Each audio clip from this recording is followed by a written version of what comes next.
três tipos de pessoas. A que tem o filtro afetivo baixo, a que tem o filtro normal e a que tem o filtro afetivo muito alto. O que são os filtros afetivos?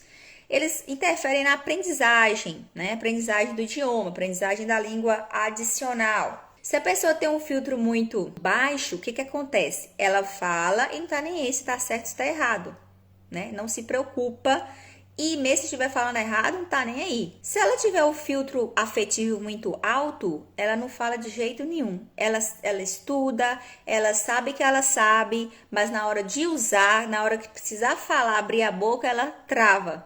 Porque o filtro dela deixa ela travada, porque ela vai ficar pensando, raciocinando se ela tá usando o verbo certo, se ela está usando o tempo verbal correto, se está usando o pronome, se está usando as linking words, e começa a ficar pensando isso tudo de forma inconsciente, tá, gente? Inconsciente. Ela fica tão assim focada naquilo, nas regras e na forma correta e tudo mais, que ela mesmo traduzindo mentalmente, e mesmo ela falando assim, não, peraí, eu sei isso, ela não consegue falar. Envolve outras coisas também, né? Se tiver alguém, algum outro professor de inglês, ou se tiver alguma pessoa que ela admira muito, ou se ela tiver complexo de inferioridade, enfim, entra outras questões aí. Só que o que acontece? Como que a gente consegue controlar, né, esse filtro afetivo? Como que a gente consegue controlar isso? Tá, deixa eu terminar de explicar os filtros primeiro, peraí. Então, primeiro, a pessoa que tem um filtro bem baixo e não tá nem aí se tá falando asneira, se tá falando bem, se tá falando mal,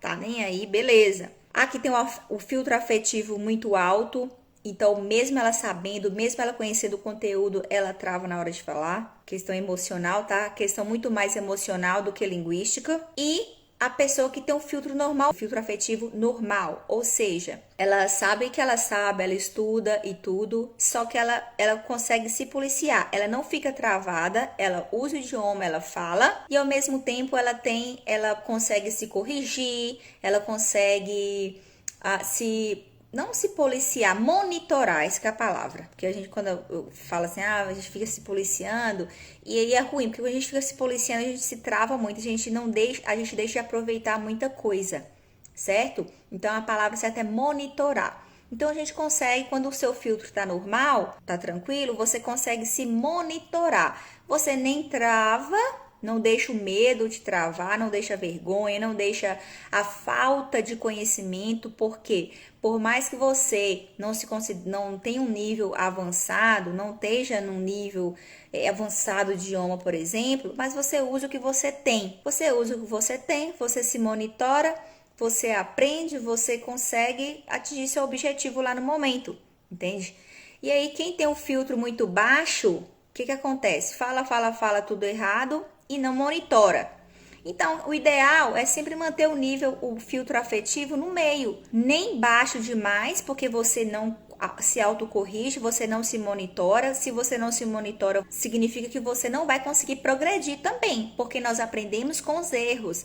Infelizmente, principalmente nós, teachers, nós achamos que a gente não pode errar e as pessoas acham que os erros são coisas ruins. A gente tem essa crença de acreditar que erros são ruins. Isso eu falo tanto de erros linguísticos, que envolve o idioma, quanto pessoas em atitudes, em ações. As pessoas, a maioria, na verdade, acha que o erro é uma coisa ruim.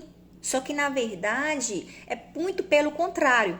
Então, se eu falo em relação à vida, quando eu erro, eu tenho a chance de, se eu for uma pessoa que tem um coração, gosta de aprender, né, uma pessoa ensinável, um coração ensinável, o que vai acontecer? Eu vou aprender com aquele erro e eu vou retomar, né, progredir a partir daquele erro. E vou monitorar para que eu não cometa aquele mesmo erro.